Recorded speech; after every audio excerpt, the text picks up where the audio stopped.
16 வயது நிலை படத்தில் நடிக்கும் பொழுது நடிகர் பாக்யராஜ் அவர்கள் அப்ப உதவி இயக்குனரா பாரதிராஜா சார்ட்ட வேலை பார்த்துட்டு இருக்கும் பொழுது கவுண்டமணி அப்படின்னு எழுத்து பிள்ளையோட எழுதி கொடுத்திருக்கிறார்.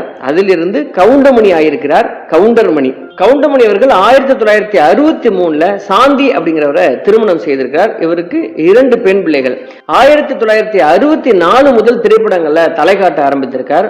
ரொம்ப சின்ன சின்ன வேடங்கள் தான் அவருக்கு கிடைத்திருக்கிறது. அதற்கப்புறம் 1977 பாரதிராஜாவின் 16 வயது நிலை படம் கிடைத்தது. அதிலிருந்து தான் ரசிகர்கள் இவரை கவனிக்க ஆரம்பிச்சிருக்கிறாங்க. கவுண்டமணி அவர்களிடம் தனித்தன்மையாக 3 விஷயங்களை நம்ம சொல்லலாம். முதலாவதா, அவர் அதிகமா கவனிக்கப்படாத விளிம்பு நிலை கதாபாத்திரத்துல நடித்தார்.